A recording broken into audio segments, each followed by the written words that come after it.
ቀይ ሰይጣናቶቹ ማንቸስተር ዩናይትዶች በለንደን ምድር ሰማያዊዎቹ ቼልሲዎችን ደመሰሷቸው። ስጋት አንዣቦባቸው አራት የጀርባ አጥንት የሆኑ ተከላካዮቻቸው አጥተው ወደ ለንደን የተጓዙት ቀዩ ሰይጣናቶቹ በስታንፎርድ ብሪጅ ታሪክ ሰርተው አምሽተዋል። ሰማያዊዎቹን በገዛ ሜዳቸው ደምስሰው 3 ነጥብ ይዘው ወጥተዋል።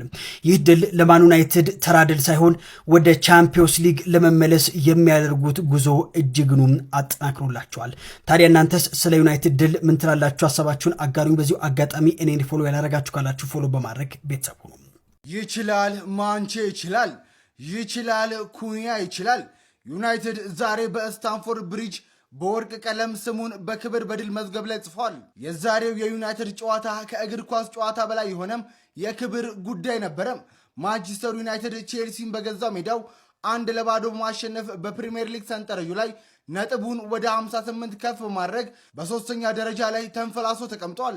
እስኪ ሁላችሁም ይችላል ማንቼ ይችላል እያላችሁ ኮመንቱን አጥለቅልቁት። በዛውም የፕላስ ምልክቷን እየነካችሁ ፎሎ ማድረግ ቤተሰብ ይሁኑ። ተኙ ነገ በጣም ብዙ ስራ አለባችሁና ቋጣሪዎች ተኙ።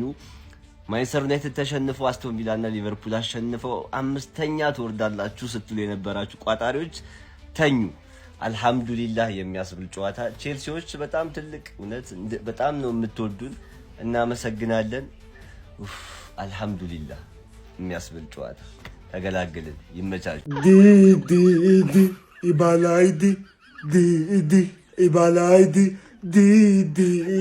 ኢባላይዲ ወንድም ጥላዬ ታያላልኩም ነበር ወይ? ምን ነው እንዴ አንቺ የለንደን አባት ቆሽ፣ እኔ ያንቺ አባት ነኝ። ምን የበያ እኮ ነኝ። ተቀላቀለቆ አይሰራም። ተቀላቀለ የለም። አንተ አጥያለህ ወይ እኮ አጥያለህ። ለጋርናቸውና ለዲላፕ ይሄን እነዚህም ሲበዙ ነው። እንደውም በባዶ ልገለብጥ ነበረ በረኛ ወንድሜ ስለሆንክ እኔ ብዙ አልጨክንም ብዬ ነው እንጂ አሳየህ ነበረ። አይዞን በቃ አሹ እሰይ ለጠፉሽ። እኔ ድሮም ስታሽቃብጪ እነዚህ አረብኒ ናቸው ወንድም ጥላ ምናምን የሚያውቁልሽ ነገር የለም አባቴ። ጥላሽን ገፈፉሽ እንደው ያውጥተው በረንዳ ላይ ያሰጡሽ፣ በቤትና በደጃፍሽ እንደዚህ ለጠፈው ይለቁሻል። ቅሌታም ነሽ። አሁን አንቺሽ ለንደን የምትወኪው ምን አይነት ቅሌታም የሆነ ቡድ። አሁን ቆይ ካይሴዶን ግን እንዴት ቢያማችሁ ነው ከራይስ ጋር ታወዳድሩ የነበር? ንስሐ መግባት አለባችሁ። በቃ ንስሐ ታስፎካክሩ ለነበራችሁ ሰዎች ንስሐ ግቡ።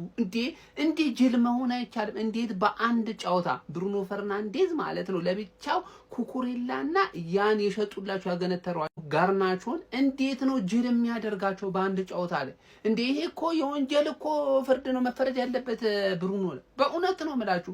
አንደኛ ማንቸስተር ጋርናቾን አገነተራችሁ፣ ሁለተኛው ደግሞ በሜዳና በደጋፊያችሁ ፊት አንድ ጎል ሬሳ መገነዣ ይመስል ወቅተው ጭጭ አደረጓችሁ። ጭጭ ማን በቃ ቶፕ ፎራችሁ ገባችሁ። ማንቸስተራውያን እንኳን ደስ አላችሁ። በምንድን ነው ጨጓራችሁ መልጠው? ምን ልፈልግ ሳላበሽቃችሁ ማን ያልተኛ ምን ነገር ፈልጊ በእውነት አወጣኝ።